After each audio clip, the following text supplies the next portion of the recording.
नमस्कार, न्यूज़ 18 हिंदी में मैं प्रतीक शेखर आप सभी का स्वागत करता हूं। दोस्तों 12 सितंबर को फिल्म एक चतुर नार रिलीज़ होने वाली है, जिनकी लीड एक्ट्रेस दिव्या खोसला जी और उनके साथ फिल्म के डायरेक्टर उमेश शुक्ला जी हमारे साथ यहाँ खास बातचीत करने के लिए मौजूद हैं। उमेश जी, दिव्या, आप दोनों का न्यूज़ 18 पर बहुत बहुत स्वागत है। सबसे पहले बात करें दिव्या आपसे, आप एक्ट्रेस के साथ साथ एक फिल्म प्रोड्यूसर भी हैं, 2 फिल्में भी आपने बॉलीवुड की डायरेक्ट किया है आपने।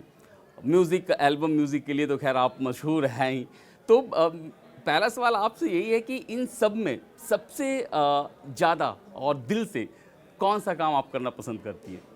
जी, एक्चुअली मुझे सेट पे रहना बहुत पसंद है क्योंकि एक बहुत ही क्रिएटिव एनवायरनमेंट होता है जहाँ बहुत सीखने को मिलता है, हम ग्रो करते हैं लाइफ में। तो चाहे कोई भी काम हो, चाहे वो डायरेक्शन हो, चाहे वो एक्टिंग हो, मुझे दोनों ही बहुत अच्छे लगते हैं और मुझे बहुत क्रिएटिव सेटिस्फैक्शन होती है दोनों काम करते हुए। बस दर्शकों का प्यार इसी तरह मिलते रहे तो आगे और मेहनत डालते रहे। बहुत अच्छी बात है, लेकिन इतना गैप क्यों रहता है? मतलब अगर प्रोड्यूस कर रही हैं तो प्रोड्यूस कर रही हैं, डायरेक्ट कर रही हैं तो डायरेक्ट कर रही हैं, फिल्म कर रही हैं तो फिल्म कर रही हैं, मतलब इंतज़ार रहता है। अगर मान लीजिए कि एक चतुर नार हिट होती है, सुपर हिट होती है, ब्लॉकबस्टर होती है, तो फिर तो इंतज़ार रहेगा ना दर्शकों को कि आपकी नेक्स्ट फिल्म कब आएगी। तो ये गैप जो है एक्टिंग सावी आई थी, वो पिछले साल ही आई जी, थी, जी, जिसमें जी। मुझे काफ़ी दर्शकों का प्यार मिला। सत्यमेव जयते। हाँ, सत्यमेव जयते आई थी 2021 में, फिर उसके बाद मेरी यारियाँ 2 आई। तो एक्टिंग मैंने अभी ही शुरू की है, उससे पहले मैं डायरेक्शन कर रही थी और डायरेक्शन के बाद और एक्टिंग के बीच में थोड़ा गैप हो गया था क्योंकि मैं कोशिश कर रही थी कि मैं एक्टिंग में मुझे कुछ अच्छी अपॉर्चुनिटी आए जो मैं लूँ। तो सबको मालूम नहीं था कि मैं एज अ एक्टर ट्राई कर रही हूँ, बट आई थिंक मुझे डेफिनेटली मैं ये कहना चाहूँगी कि ऐसे इजीली चीज़ें नहीं मिली। मतलब इंतज़ार मेरा जो हुआ वो आप कह सकते हैं कि मेरे एक स्ट्रगल का पार्ट था कि मैं ट्राई कर रही थी कि मुझे एक अच्छी फ़िल्म मिल जाए। जब सत्यमेव जयते 2 मिली तो वो जॉन इब्राहिम के साथ थी और मैं इतने सालों बाद, अब तुम्हारे हवाले वतन साथियों के बाद फिर वापस फ़िल्मों में आ रही थी। तो मुझे एक ऐसी फ़िल्म चाहिए थी जिसमें स्टार कास्ट अच्छी हो, अच्छा सेटअप हो, प्रोडक्शन हाउस अच्छा हो। तो एमए एंटरटेनमेंट्स जो निखिल अडवाणी की कंपनी है, उन्होंने वो फ़िल्म बनाई थी एंड जॉन इब्राहिम के साथ थी। तो मुझे लगा कि ये प्रोजेक्ट बिल्कुल करेक्ट होगा वापस आने के लिए, तो फिर मैंने वो फ़िल्म की। उसके बाद मेरी यारियाँ 2 आई, फिर सावी आई। सावी को दर्शकों ने, क्रिटिक्स ने, सब ने बहुत ही पसंद किया और अब एक चतुर नार आ रही। पिक्चर हिट होती है तो डेफिनेटली और चीज़ें आगे। बिल्कुल बिल्कुल, चतुर नार पर बात करेंगे हम लोग। पहले डॉक्टर साहब आपसे बात कर ले। आप एक एक्टर थे, फिर डायरेक्शन में आए, तो क्या था एक्टिंग? मतलब मैं जहाँ तक जानता हूँ कि मिथुन चक्रवर्ती की फिल्म थी, तो उसे आपने डेब्यू किया था और काफ़ी मतलब उसके लिए भी आप जाने गए। फिल्म डायरेक्शन में आए तो ओएमजी के लिए आप बिल्कुल मशहूर हो गए। तो अचानक से ये एक्टिंग से डायरेक्शन, कहीं कुछ कमी एक्टिंग में क्या? नहीं, ऐसी बात नहीं है। जब मैं थिएटर करता था तभी एक्टर भी था और डायरेक्टर भी था। ऐसा नहीं था कि वहाँ पर सिर्फ एक्टिंग ही करता था। पर ऑफ कोर्स मेरा झुकाव पहले से ही डायरेक्शन की तरफ ज़्यादा था। वो तो मैंने एक ऐसा प्ले किया था जो हिचकॉक की फिल्म थी साइको, वो मैंने हिंदी में, इंग्लिश में प्ले किया था। तो वो प्ले के बाद मुझे एक ऐसी फिल्म मिली जिसमें मैं मेन विलन था। पर ऑलरेडी झुकाव तो मेरा डायरेक्शन की और ही था पहले से ही। अच्छा, तो एक अपॉर्चुनिटी का इंतजार, मतलब उनके इंतजार में थे कि कब मतलब आप सही टाइम मिले। ओके, तो दिव्या जी, अब बात करते हैं हम लोग फिल्म को लेकर। आपने इल्ज़ामात लगाए हैं डायरेक्टर साहब पर कि आपको जो है गली गोचर में, बस्ती में और घर के काम करने में आप पे बहुत सितम ढाए उमेश जी। क्या कहना चाहेंगे इस पे? क्या है, कितने दिनों तक आपको ये सब झेलना पड़ा, ये सारी चीज़ों? सर तो बहुत ज़्यादा अच्छे हैं, बहुत लीनियंट है, ऐसे इतना हार्ड टास्क मास्टर नहीं है। बट आई थिंक कैरेक्टर को निभाने के लिए जितने भी सितम ज़रूरी है वो ज़रूरी है खुद पे ढाने, क्योंकि अगर नहीं तो आपको, क्योंकि वो कैरेक्टर जो है स्लम्स का है, तो मैं कभी ऐसा स्लम्स में रही नहीं। तो स्लम्स में कैसे वो बातचीत करती है, बॉडी लैंग्वेज कैसी हो गई, उसका दिमाग के अंदर क्या चलता होगा, तो वो पूरा सीखने के लिए वहाँ रहना ज़रूरी था। वहाँ रहकर जो प्रैक्टिकल एक्सपीरियंस होता है वो आपको ऐसे दूर से देखकर नहीं होगा, आप नहीं निभा पाओगे रोल। तो ये जो लड़की है ये बहुत चतुर है, बहुत स्ट्रीट स्मार्ट है और गरीब लड़की है। तो पिक्चर में जो है गरीब और अमीर के बीच जो एक टकराव है, तो वो एक बहुत ही कॉमेडी वे से दिखाई गई है। मैं नागिन प्ले कर रही हूँ और नील नितिन मुकेश जो है नेवला प्ले कर रहे हैं। तो नागिन और नेवले के बीच की एक जंग है, तो फुल एंटरटेनमेंट है पिक्चर में, बट एक साथ में बहुत अच्छा मैसेज भी है जी। सर डिफ़िकल्ट नहीं हुआ आप इनको कास्ट कर कर इस फिल्म के लिए, कहाँ दिव्या जी और कहाँ आप उनको जो है बिल्कुल गरीब लड़की के रूप में, कितना मतलब आपको क्या लगता था कि आप इनको ढाल देंगी, ये ढाल लेंगे अपने आप को? थोड़ा टिपिकल तो रहता ही है। डिफ़िकल्ट था जब मैं उनको पहले जानता था कि ये दिव्या है और वो एक्टिंग करना चाहती है, और हम लोग मिले भी थे 2-3 बार कोई फंक्शन पे या ऑफिसेज में ऐसे, तो तभी ऐसे मुझे नहीं लगता था कि ये कर पाए ऐसा, अगर मैंने उस वक्त सोचा होता तो। पर जब मैंने इनकी सावी फिल्म देखी तो तभी मेरा ये स्क्रिप्टिंग का राइटिंग प्रोसेस चल रहा था, ये एक चतुरनार का, तो मुझे लगा कि हाँ इसमें जो है वो कॉम्बिनेशन जो मुझे चाहिए, जो पोटेंशियल जो चाहिए वो मुझे दिख रहा था, क्योंकि इसमें कॉम्बिनेशन ऑफ स्मिता पाटिल और श्रीदेवी, तो ऐसा चाहिए था। तो जब मैंने ये सावी फिल्म देखी तो मैं काफ़ी प्रभावित हुआ था इनके परफॉर्मेंस से, कि पूरी अपने कंधों पर वो फिल्म को जो जिस तरह से वो लेकर गई और जिस तरह से ऑडियंस ने उनको प्यार भी दिया उस फिल्म को लेकर, तो मुझे लगा एक पोटेंशियल जब भी किसी का होता है ना, तो आपको एक्सप्लोर करने में और मज़ा आता है और लोगों को थोड़ा नयापन अच्छा लगता है। कि जो आपने अगर एक दिव्या को ऐसे ही रियल लाइफ में या कोई और वीडियोस में देखा होगा तो बहुत ही ग्लैमरस और ऐसे लुक में है, तो लोगों को ये देखना भी अच्छा लगता है कि अच्छा इन्होंने इस तरह का भी कर पाया। तो वर्सिटैलिटी कभी कभी आपके अंदर रहती है, पर वो कभी कभी एक्सप्लोर नहीं हो पाती, जैसे मैं नहीं आती वो काम डायरेक्टर का होता है। तो या तो ऐसा मेरे बारे में भी ऐसा था कि आप तो ऐसे साफ सुथरी फैमिली फिल्म इस तरह की ये जो जॉनर में बनाते हो, तो मेरे लिए भी ये चैलेंजिंग ही था। तो वही चैलेंज इसलिए स्वीकारता है इंसान कि आप थोड़ा अपग्रेड करना चाहते हो अपने आप को। तो आई एम श्योर कि दिव्या को लोग बहुत ही सराहेंगे ये फिल्म में भी। दिव्या जी, उत्तर प्रदेश में रहते हुए आपने वहाँ की लोकल लैंग्वेज शायद आपने भाषा सीखी, सुनने में यही आया कि आपने सीखी। नहीं, मैं बेसिकली तो बिहार का हूँ, लेकिन अब झारखंड हो गया है वो, तो अब मैं धनबाद से हूँ, झारखंड से हूँ। क्योंकि आपकी भाषा टोन तो बिल्कुल उत्तर प्रदेश बिहार, आप नॉर्थ इधर जाएंगे तो साथ साथ भाई भाई हैं।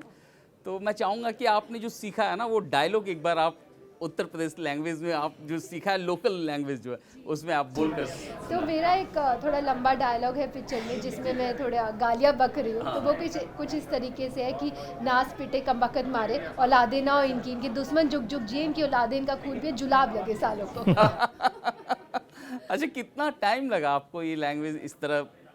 देखिए, मैं दिल्ली से हूँ तो मेरी हिंदी काफ़ी अच्छी स्ट्रॉन्ग है, CBSE हिंदी मैंने स्कूल में पढ़ी है, तो ज़्यादा टाइम नहीं लगा। बट हाँ, मैं पंजाबी हूँ तो एक मेरा पंजाबी एक्सेंट है स्ट्रॉन्ग, जो मुझे कट करना पड़ा, तो वो एक चीज़ थी।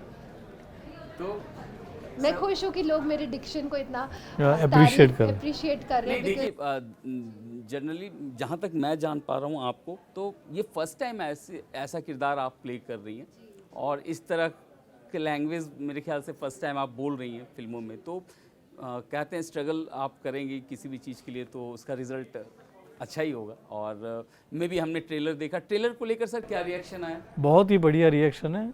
आई मीन जो सोचा था उससे काफ़ी ज़्यादा अच्छा है, और जो हमने फिल्म में भी कहने की ट्राई की है कि सस्पेंस थ्रिलर के साथ कॉमेडी भी हो, तो वो जो हमारा अटेम्प्ट था वो फिल्म में भी और ट्रेलर में भी वैसे ही बाहर आया है।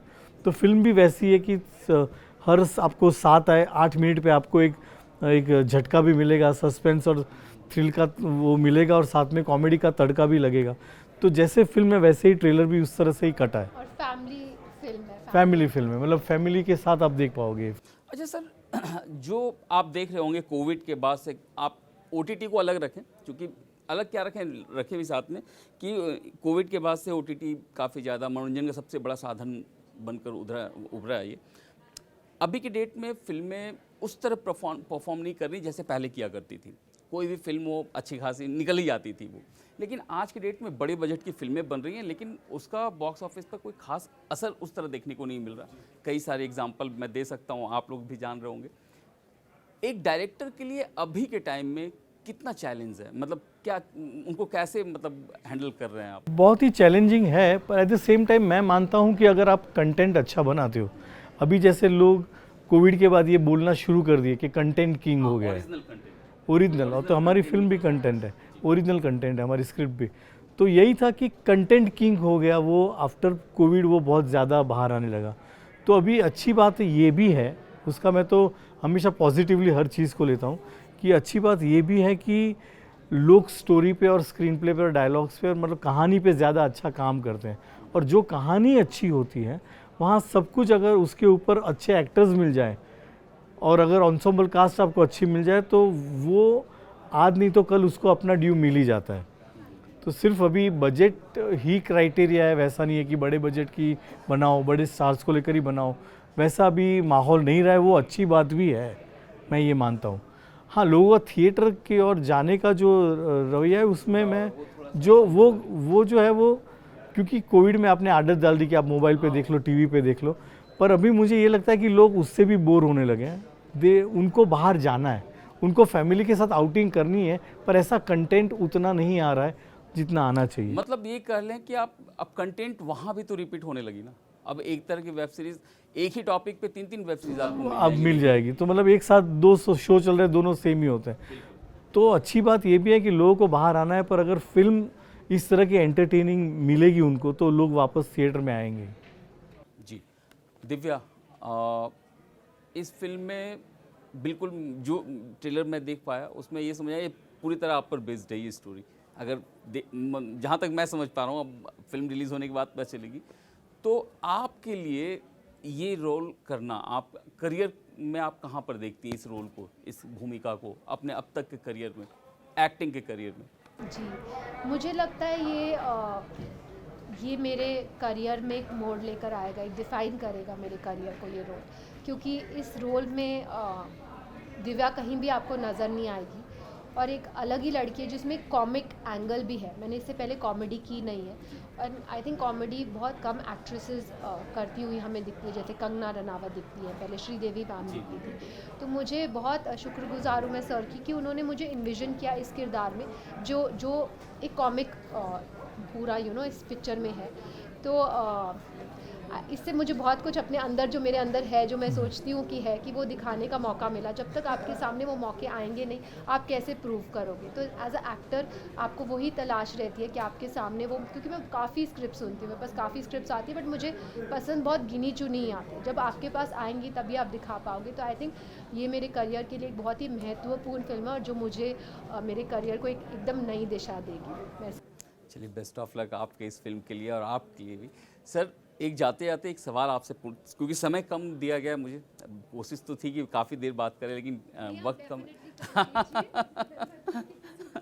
तो एक आपके बारे में उमेश जी सुना था कि जैसे बहुत सारे लोग बॉलीवुड में आते हैं स्ट्रगल करते हुए, या फिर कोई इंजीनियरिंग का पढ़ाई कर आया, कोई डॉक्टर बनकर आया और अपना करियर यहाँ बनाया। आपके बारे में सुना कि आप पुजारी थे और आप पूजा कराया करते थे घर घर जाके, सत्यनारायण भगवान, लक्ष्मी माँ।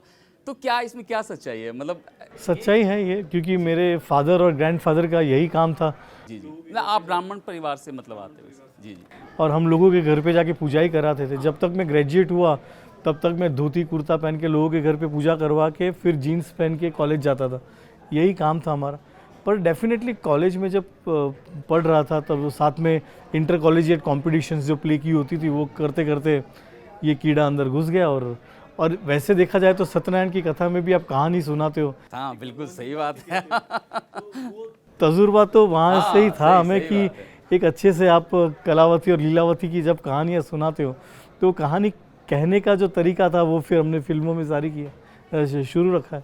इसलिए आपने पहली पिक्चर भी भगवान के ऊपर ही बनाई। कौन सी थी? हाँ, ओह माय गॉड, ये कैसे भूल सकते? तो मेरी दूसरी थी, पर वैसे जो चली थी वही थी। और उसमें काफ़ी मेरा जो अपब्रिंगिंग था बहुत ही रिफ्लेक्ट कर रहा था, मेरे अंदर के जो सवाल थे वो काफ़ी बाहर आ रहे थे। नील नितिन मुकेश के साथ फर्स्ट टाइम आप स्क्रीन शेयर करने वाली हैं, कैसा रहा उनके साथ काम करने का? देखिए, ऑन स्क्रीन तो मैं नील को बहुत परेशान कर रही हूँ क्योंकि एक नागिन और नेवले की जो टकरार है, तो बहुत मज़ा आया उनको तंग करने में। But otherwise of the screen वो बहुत ही अच्छे इंसान है, बहुत डाउन टू अर्थ है, बिल्कुल ईगो नहीं है उनके अंदर। तो बहुत हेल्पफुल है नेचर वाइज। और हमारी पूरी एंसेम्बल स्टारकास्ट बहुत ही अच्छी है। छाया कदम जी है, जाकिर भाई है, हाँ। और यशपाल जी है, गीता जी है, रोज़ है, काफ़ी अच्छे लोग हैं, हेली है। तो कुल मिलाकर अब जो रिज़ल्ट है वो तो 12 तारीख को आएगा, मतलब जी, जी। बेसिकली निकलेंगे 11 तारीख को ही दिखते हैं, 12 तारीख को, सॉरी 12 सितंबर को। और भी फिल्में रिलीज़ हो रही हैं उस दिन, 3-4 फिल्में और भी थिएट्रिकली रिलीज़ हैं। तो उम्मीद करेंगे कि आपकी फिल्म अच्छी निकले और बॉक्स ऑफिस को एक नई अवतार में एक नई हीरोइन मिले। मतलब हीरोइन तो पुरानी है, लेकिन आपका एक नया अवतार देखने को मिले जी। लोगों को। Thank you so much Divya, thank you Umesh ji, Thank you, हमसे प्रतीक जी। बात करने के लिए, thank you so much. Thank you.